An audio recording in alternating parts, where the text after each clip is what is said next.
जब से बजट 2023 आया है तब से social media, electronic media, print media सबों पे एक सामान्य चर्चा हो रही है, वो है टैक्स और टैक्सेशन की। जब भी टैक्स और टैक्सेशन की बातें होती हैं उसमें old tax regime, new tax regime, कौन सा रिजिम अच्छा होगा, किसमें कौन सा डिडक्शंस अवेलेबल हैं, किसमें कौन से एग्जाम्पशंस अवेलेबल हैं, किसमें कौन से एग्जाम्पशंस अवेलेबल नहीं हैं, किसमें कौन से डिडक्शंस अवेलेबल नहीं हैं, इसकी चर्चाएं बहुत हो गई। लेकिन जब भी डिडक्शंस की बातें आती हैं, एक इंपॉर्टेंट डिडक्शंस है स्टैंडर्ड डिडक्शंस। और जब स्टैंडर्ड डिडक्शंस के बारे में हम किसी से पूछते हैं कि मुझे कितना स्टैंडर्ड डिडक्शन मिलेगा, तो सामान्य सा जवाब आता है कि 50,000 का स्टैंडर्ड डिडक्शन मिलेगा। जब हम अगला सवाल पूछते हैं कि ये डिडक्शंस किन किन इनकम वालों को मिलेगा, तो कुछ जवाब आते हैं केवल सैलरी वालों को मिलेगा, कुछ जवाब आते हैं 100 को मिलेगा। आज इस वीडियो में चर्चा इसी बात पर करेंगे कि स्टैंडर्ड डिडक्शंस आखिर किसको किसको अवेलेबल है, और जिसको अवेलेबल है या जो इंटाइटल है क्लेम करने के लिए उसकी सीमाएं क्या है, कितना उसको मिल सकता है, 50,000, उससे अधिक या उससे कम, या केवल 50,000। स्टैंडर्ड डिडक्शन पर चर्चा करने के पहले मैं बताना चाहूँगा कि सोर्स ऑफ इनकम टैक्स के एक्ट के हिसाब से 5 तरह के होते हैं। पहला इनकम फ्रॉम सैलरी, दूसरा इनकम फ्रॉम हाउस प्रॉपर्टी, तीसरा इनकम फ्रॉम कैपिटल गेन, चौथा profit and gains from business and profession, and पांचवा इनकम फ्रॉम अदर सोर्सेस। अब हमें ये देखना है कि स्टैंडर्ड डिडक्शंस के लिए इंटाइटल्ड कौन कौन है, किस किस तरह के इनकम ग्रुप वाले स्टैंडर्ड डिडक्शंस के लिए इंटाइटल्ड हैं। तो सबसे पहला है वैसे जिनकी इनकम सैलरी से होती है, दूसरा है इनकम फ्रॉम पेंशन। ये दोनों इनकम फ्रॉम सैलरी और income from pension income tax act के हिसाब से ये दोनों ही इनकम सैलरी इनकम में काउंट होती हैं। तीसरा है income from family pension. Family pension की इनकम जो होगी, फैमिली पेंशन क्या है और कैसे मिलता है और सोर्स ऑफ इनकम क्या है, इसके लिए हमने एक वीडियो बना रखी है जिसका लिंक इसके डिस्क्रिप्शन बॉक्स में है, वहां जाकर यदि आप चाहें तो ये वीडियो देख सकते हैं। तो जिसको फैमिली पेंशन मिलता है उनको भी अवेलेबल है स्टैंडर्ड डिडक्शंस, और जिनको रेंटल इनकम है, rental income income from house property में आता है, और इनकम फ्रॉम फैमिली पेंशन ये इनकम फ्रॉम अदर सोर्स में आता है। ध्यान रखें, पेंशन जो है वो सैलरी इनकम में आता है, लेकिन family pension income from other source में आता है। रेंटल इनकम बताया, हाउस प्रॉपर्टी, तो इनको भी मिलता है। इसका मतलब हम ये कंक्लूड तो भी कर ही सकते हैं कि standard deductions income from salary वालों को भी मिलता है, इनकम फ्रॉम अदर सोर्स वालों को भी मिल सकता है, और इनकम फ्रॉम हाउस प्रॉपर्टी जिसका रेंटल इनकम है उनको भी मिलता है। अब हमें देखना है इन चारों का एक्सटेंट क्या है।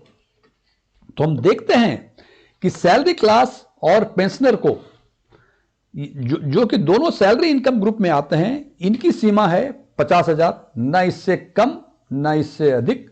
एक ही कंडीशंस हैं कि उनकी सैलरी या पेंशन 50,000 या उससे अधिक होनी चाहिए। उसके बाद आता है फैमिली पेंशनर्स के इनकम की।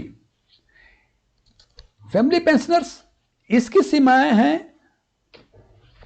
33.3% और 15,000 विच एवर इज लेस। इसका मतलब फैमिली पेंशनर्स का जो कोई स्टैंडर्ड डिडक्शन जो इंटाइटल्ड हैं वो 15,000 से कम भी हो सकता है, 15,000 से अधिक नहीं हो सकता है।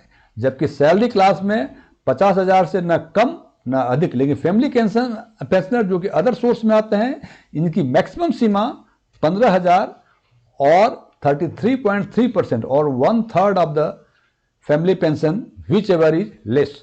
चौथे तरह का जो इनकम है वो है रेंटल इनकम। रेंटल इनकम मतलब हाउस प्रॉपर्टी से जो रेंटल इनकम होती है, इसमें यह कहते हैं कि 30% of the net annual value. अब नेट एनुअल वैल्यू और ग्रॉस एनुअल वैल्यू क्या होता है, इसके बारे में इनकम फ्रॉम हाउस प्रॉपर्टी की भी हमने एक वीडियो बना रखी है जिसका भी लिंक इसके डिस्क्रिप्शन बॉक्स में है। यदि आप चाहें तो वहां जाकर इसको देख सकते हैं। तो मैं बात कर रहा था रेंटल इनकम में जो स्टैंडर्ड डिडक्शन है वो 30% ऑफ द इन्हें भी मिलता है। अब यदि एक्सटेंट की बातें यदि करें, हम सबसे पहले हम बातें करें किसको किसको मिल सकता है। ये इनकम फ्रॉम सैलरी वालों को मिलता है, इनकम फ्रॉम अदर सोर्स वालों को मिल सकता है, और इनकम फ्रॉम हाउस प्रॉपर्टी को मिलता है। सीमाएं की जब बात करें तो सैलरी और पेंशनर्स वाले जो इनकम फ्रॉम सैलरी में आते हैं न 50,000 से अधिक न 50,000 से कम, केवल 50,000। फैमिली पेंशनर्स के केस में मैक्सिमम 15,000, ये 15,000 से कम मिल सकता है। और रेंटल इनकम 30% ऑफ एनएवी, इसकी कोई सीमा नहीं है। ये सब डिपेंड करता है कि उस हाउस प्रॉपर्टी का रेंटल इनकम कितना है और उसके हिसाब से नेट एनुअल वैल्यू कैसे कैलकुलेट होता है। इसका मतलब रेंटल इनकम में ना कोई सीलिंग है ना कोई फ्लोर रेट है, फ्लोर लिमिट है, ये डिपेंड करता है सब उस पर। तो हम ये कंक्लूड कर सकते हैं कि स्टैंडर्ड डिडक्शंस की मैक्सिमम सीमा कुछ नहीं है, मिनिमम सीमा कुछ नहीं है। हाँ, ये जरूर है कि सैलरी के केस में मैक्सिमम या मिनिमम जो भी है 50,000 ही है। फैमिली पेंशन के केस में ये मैक्सिमम 15,000 है। रेंटल इनकम में कोई सीमा नहीं है। फ्रेंड्स, ये वीडियो एंड करने के पहले मैं बता दूं, मैं कोई इनकम टैक्स कंसल्टेंट नहीं हूं। ये मेरा एकेडमिक इंटरेस्ट है, इसीलिए मैं डायरेक्ट टैक्सेशन पर वीडियो बनाया करता हूं। यदि आपको मेरा ये वीडियो पसंद आया हो, इसे लाइक करें, फ्रेंड्स के साथ शेयर करें। कुछ क्वेरीज हो कमेंट करें, कुछ चीज़ें अच्छी लगी हो उसके बारे में बताएं, कुछ चीज़ें अच्छी नहीं लगी हो इसके बारे में जरूर बताएं। और आपने यदि अभी तक हमारा चैनल एस्ट्रॉन टैक्स में सब्सक्राइब नहीं किया है, इसको सब्सक्राइब करें। Thank you.